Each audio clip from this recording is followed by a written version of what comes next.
परिवार से ही बात कर रहे हैं। हमें चाहिए बस न्याय, न्याय चाहिए। जैसे उसने हत्या की उसकी हत्या हो जाए।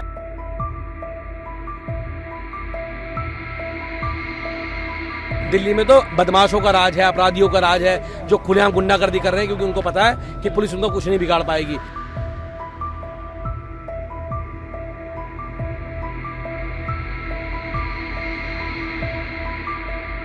दिल्ली की कानून व्यवस्था बिल्कुल बेलगाम हो चुकी है, बिल्कुल चौपट हो चुकी है। यहाँ राज चलता अपराधियों का। अगर कानून सही से काम कर रहा होता तो यहाँ पे जो हमारा भाई मारा गया है वो उसका मर्डर नहीं होता।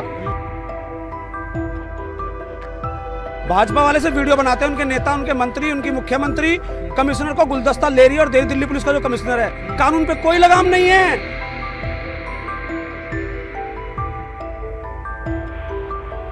4 इंजन में 4 गुना मर्डर हो रहे हैं, 4 इंजन में अपराधी 4 गुना बेलगाम हो रहे हैं। बॉडी नहीं ली जाएगी जब तक कि उस अपराधी को पकड़ा नहीं जाएगा। साथियों, अभी हम मौजूद हैं LBS लाल बहादुर शास्त्री के ईस्ट दिल्ली अस्पताल पर, जहां पर आप देखेंगे कि शव गृह में उस मासूम अनिल का यहाँ पर जो है शव पड़ा है। और आपको बता दें कि उनकी फैमिली पूरी यहाँ पर मौजूद है और सबकी आंखों में आंसू है। महज 25 वर्ष उसकी उम्र थी और उसका ये अपराध था कि वो अपनी ड्यूटी करने सुबह निकल गया था, लेकिन उसे क्या पता था कि शाम को एक उसका जो शव है वो यहाँ पर पहुंचेगा। सीधे उनकी फैमिली से बात कर लेते हैं, क्या थी उसकी गलती, क्यों उसके साथ ऐसी बर्बरता की गई और अब उन्हें क्या इसमें चाहिए। जी, क्या कहेंगे? बार बार ऐसे मामले निकलकर सामने आ रहे हैं। दिल्ली में ये कोई पहली वारदात नहीं है। एक दिन में 7-7 मर्डर और 7-7 ऐसी। तो दिल्ली में रोज 7-8 मर्डर हो रहे हैं, फिरौती मांगी जा रही है। लेकिन अब तो सफाई करने वाला सफाई कर्मचारी भी सुरक्षित नहीं है, उसकी भी खुलेआम हत्या कर दी गई। आप सोचो दिल्ली में किसका राज चल रहा है? क्या कानून का राज है दिल्ली में? नहीं है। दिल्ली में तो बदमाशों का राज है, अपराधियों का राज है, जो खुलेआम गुंडागर्दी कर रहे हैं, क्योंकि उनको पता है कि पुलिस उनको कुछ नहीं बिगाड़ पाएगी। और जो आज इसकी हत्या हुई है, इतने सैकड़ों के लोग, हजारों लोग यहाँ पर पहुंचे हुए हैं। इसलिए पहुंचे हुए हैं क्योंकि जब तक उसको इंसाफ नहीं मिलेगा, उस परिवार को, जब तक यहाँ से हम हटने वाले नहीं, दिल्ली में कोई सफाई काम नहीं होगा। लेकिन 3 इंजन 4 इंजन के वादे किए जाते थे और इसी पे सरकार बनी थी। अब उम्मीद थी उन्हें कि यहाँ पे किया जाएगा। मैं क्या कहूँ, 4 इंजन में 4 गुना मर्डर हो रहे हैं, 4 इंजन में अपराधी 4 गुना बेलगाम हो रहे हैं। दिल्ली के अंदर लगातार कर्मचारी का शोषण किया जा रहा है। सरकार बात ही करने को तैयार नहीं है।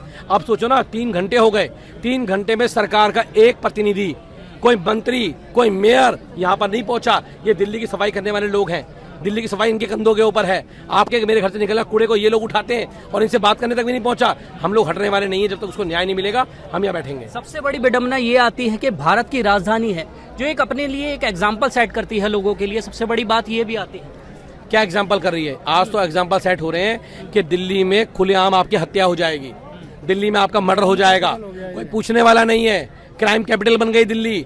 आप सोचो ना, ये दिल्ली जो देश की राजधानी थी उसको क्या बना दिया इस सरकार ने। और क्यों हो रहा है ये? क्योंकि आज वो सब गुलदस्ता खेल रहे हैं।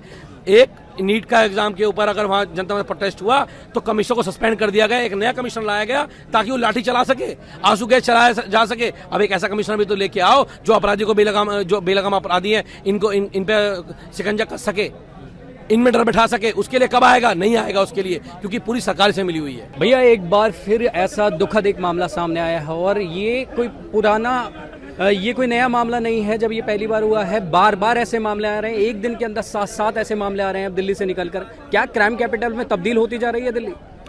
दिल्ली की कानून व्यवस्था बिल्कुल बेलगाम हो चुकी है, बिल्कुल चौपट हो चुकी है। यहाँ राज चलता अपराधियों का, मर्डर करने वालों का। यहाँ राज चलता है, यहाँ दिल्ली पुलिस का कोई राज नहीं है। दिल्ली पुलिस का तो कोई डर भी नहीं है कानून का यार। यहाँ पे अपराधियों में उसको ये पता है, अपराध करने वाले को, मर्डर करने वाले को, कि आज मैं चाकू मारूंगा, आज मैं छीना झपटी करूंगा, आज मैं किसी का मर्डर कर दूंगा, पैसे दूंगा और छूट जाऊंगा। ये चल रहा है दिल्ली में। इसीलिए सारे लोग, ये सफाई कर्मचारी की जान की कोई कीमत नहीं है क्या? 3 इंजन 4 इंजन कहाँ रह जाते हैं वो? अब जो पहले बड़े बड़े दावे किए जाते थे और रेलगंज के नाम से भी फेमस हो गया था यहाँ का सामने का एरिया। भाजपा वाले से वीडियो बनाते हैं उनके नेता, उनके मंत्री, उनकी मुख्यमंत्री कमिश्नर को गुलदस्ता ले रही है, और दिल्ली पुलिस का जो कमिश्नर है, कानून पे कोई लगाम नहीं है। एक कर्मचारी बेचारा सुबह 6 बजे कूड़ा उठा रहा है, झाड़ू लगा के कूड़ा उठा रहा है और उसको आके चाकू से मार दिया। ये कैसे एक्सेप्ट कर ले हम यार? ऐसा कैसे हो सकता है? ये सारे डरे हुए हैं। ये कोई झाड़ू लगाएगा पूरी दिल्ली के अंदर? अब कोई सारे कर्मचारी ने हड़ताल कर दी है कि कोई भी दिल्ली में गंदगी साफ नहीं करेगा जब तक उस अनिल नाम के लड़के को इंसाफ नहीं मिलेगा, एक सफाई कर्मचारी को। अरे यार, एक वही अनिल नहीं है भैया, यहाँ तो बार बार मामले निकलकर सामने आ रहे हैं, पुलिस पर आरोप लगते हैं। अभी बच्ची का मामला हुआ, उसमें पुलिस उसमें टाल मटोली कर रही थी, उसका मामला दर्ज नहीं किया जा रहा था। बच्ची इसी जगह एलबीएस हॉस्पिटल में 48 घंटे बैठी रही, 7 साल की बच्ची। सीधी डिमांड ये है, बॉडी नहीं ली जाएगी जब तक कि उस अपराधी को पकड़ा नहीं जाएगा। और मैं तो कह रहा हूं कि यूपी के लिए लखनऊ ने क्या, वहां तो इनकाउंटर हो जाते हैं, यहाँ भी करे ना दिल्ली पुलिस इनकाउंटर, जब तो लोगों के मन में जो दहशत है, दर्द है, वो कम होगा। यहाँ भी तो अपराधियों में दर्द बढ़ेगा, करो इनकाउंटर यार। यूपी के लिए अलग कानून, दिल्ली के लिए अलग कानून। दिल्ली में किसकी सरकार है? मुख्यमंत्री बीजेपी की, मेयर बीजेपी की, होम मिनिस्टर से लेके प्रधानमंत्री तक सब तो बीजेपी का। भाई क्या यूपी के अंदर जात धर्म देख के मारते हो क्या, एनकाउंटर करते हो? ये अभी उनके परिवार के सदस्य यहाँ पर मौजूद है। दीदी क्या कहेंगी, क्या आप इंसाफ की मांग? हमें इंसाफ चाहिए। बस हमारा भाई जो लोग हैं, जैसे उन लोगों ने उसको चाकू तो मारा है, मैं तो उसको भी मारो बस, मैं तो ये चाहती हूँ मेरा भाई चला गया। क्या क्या गलती थी उसकी बेचारी? मेरा भाई बहुत सीधा था, कोई गलती है क्या? ड्यूटी कर रहा है तो वो गलती हो गई क्या? ड्यूटी कर रहा है, काम कर रहा था। उसकी वीडियो देखो ना, आपको वीडियो में साफ पता लग जाए, वो अपने बचाव के लिए हाथ भी उठा रहा है बंदा। ये देखो, कुछ नहीं उसको आता निकालता सीधा चाकू मार देता है। हौसले क्यों इतने बुलंद हो रहे हैं? इतना बड़े बड़े चाकू लेके घर से निकले आते हैं 2 मिनट में भैया, ये नहीं कह सकते हम कुछ। ये हौसले इसलिए बुलंद हो रहे हैं कि यहाँ पे जो सरकार है और इनके जो कानून है, कानून भी कोई सही काम नहीं कर रहा है। अगर कानून सही से काम कर रहा होता तो यहाँ पे जो हमारा भाई मारा गया है वो उसका मर्डर नहीं होता। अगर मर्डर कर दिया है तो उसके ऊपर कार्रवाई क्यों नहीं कर रही है सरकार? क्या मांग है? क्या यूपी की तरह अब यहाँ पे भी होने चाहिए? बिल्कुल होना चाहिए, यूपी की तरह नहीं, जहाँ पूरे देश में ऐसा लागू होना चाहिए, जो हत्या कर दे उसका इनकाउंटर होना चाहिए। होना चाहिए जी भैया। ये जो दिल्ली में बीजेपी की सरकार है, इस बीजेपी की सरकार में इतनी तानाशाही चल रही है, इस सरकार में गुंडे अपराधी खुलेआम घूम रहे, रात के 12 बजे नशेड़ी गंजेड़ी भंगेड़ी पता नहीं किस किस तरीके के लोग घूम रहे दिल्ली के अंदर, दिल्ली को बर्बाद कर रखा है। हम तो उत्तर प्रदेश से हैं, भीम आर्मी का कार्यकर्ता हूँ मैं, हम अच्छे को लगाम लगा देते हैं, ठीक है। अब मोनू भैया हमारे पक्ष में बोल रहे हैं, हम मोनू भैया के साथ हैं तन मन धन से, जरूरत पड़ेगी तो मोनू भैया को हम वोट भी दिलवाएंगे, जरूरत पड़ेगी तो। लेकिन राजनीति एक तरफ, यहाँ परिवार तो परिवार के यही बात कर रहे हैं, हमें चाहिए बस न्याय, न्याय चाहिए, जैसे उसने हत्या की उसकी हत्या हो जाए। किस तरह पढ़ाई लिखा है वो जानता है, एक बाप भी जान सकता है कि मेरी माँ हार्ट पेशेंट है, वो घर पे अभी उन्हें पता नहीं है, उनको पता रहेगा क्या होगा सर, इतना जानता हूँ बस मैं। हमें न्याय चाहिए, न्याय का मतलब होता है इनकाउंटर करे। और जो क्या उम्र थी उनकी और क्या कब निकलते थे? ये डेली का रूटीन था या उससे कोई पुरानी रंजिश? डेली का रूटीन था। 25 साल की उम्र है अभी लड़का पढ़ रहा था उस टाइम पे। वो तो 6 महीने 7 महीने लगे हुए उस लड़के को हुए हैं, अभी 1 साल समथिंग हुआ है ना। अब 1 साल में बताओ, ऐसा मतलब हत्या करवा लें हम अपने बच्चों की? कहीं ड्यूटी लग रही है, अगर ऐसे ही ड्यूटी कोई करेगा, अभी तो ये तो शुक्र करो हमारे परिवार से गया है, दूसरे के परिवार से नहीं गया। अगर किसी के परिवार से जाएगा, हजारों परिवार मौजूद हैं जो सुबह अपनी आजीविका के लिए निकलते हैं और अपने बच्चे की आस रहती है, आज वो उन्हें मिलता है तो उसका शव मिलता है, कोई भी हाथ उठा देता है उनपे। वही तो है ना। अब हमें तो जब पता चला है, हमें जब ये खबर मिली है तो हमारे तो अंदर से ही टूट गए, क्योंकि वो हमारा भाई छोटा है, हमने गोद में पाला है उसे, हमने भी गोद में खिलाया है। भाई हमारा भाई है। अब जैसे उसकी हत्या हुई, निर्मम हत्या करी है, वैसी हत्या उसकी भी होनी चाहिए। या तो वो मुझे दे दें, मैं कर दूंगा उसकी हत्या, मैं सीधा दे दे, मैं ही मार दूंगा साले को, मैं नहीं छोड़ूंगा, मैं सीधा मार दूंगा ऑन द स्पॉट। जिसके घर से कुछ जाता है उससे पूछो, उस दर से जिसने माँ ने इतनी मुसीबत से पाला है पोसा है, उससे पूछो। मेरे पिताजी मजदूर इंसान है सर, ये देखिए आप। मुझे दे दे, मेरे हवाले कर दे, मैं मर्डर कर दूंगा, मुझे बंद कर दो, ये मुझे दे दो, मर्डर करने में क्या है?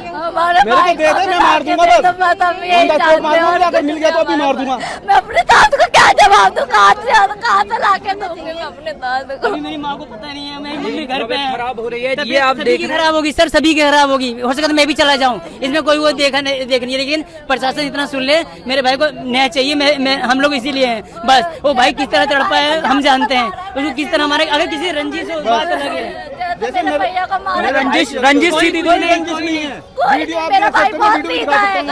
पे बस गया हुआ है, ड्यूटी पे काम कर रहा है, काम करते करते मार दिया आके, ऐसी ये क्या सुविधा है? क्या एक बंदा नशे इतने हावी होते जा रहे हैं? कोई नशा पता, बहुत अच्छा लड़का, नशा उससे नहीं करता वो। ये जो सामने वाला है वो तो लगता है क्या ऐसी उस पे सर पे चढ़ता है। मुझे सुनवाया ये कि यहाँ काम करता था, गाड़ियाँ साफ हम करता था। हम गाजियाबाद में रहते हैं। तो जैसा कि आपने सुना, परिवार का साफ तौर पर कहना है कि अगर प्रशासन इस पे कोई कार्रवाई नहीं करता है, इस पे कोई सख्त कानून नहीं आते हैं, तो अब वो देर नहीं लगाएंगे। जब अपने हाथ हाथों में उन्हें इसे प्रशासन को और इन्हें सबको लेना पड़ेगा। और ये हादसा इतना बढ़ सकता था कि वो अगर वहां पर मौजूद होते तो वो भी उसकी हत्या कर देते, उनका साफ तौर पर कहना है। लेकिन क्या ऐसे करना कितना सही है, ये आपकी क्या है इस पर हमें कमेंट करके जरूर बताएं। नवराजनीति से नवदीप शर्मा की रिपोर्ट, दिल्ली।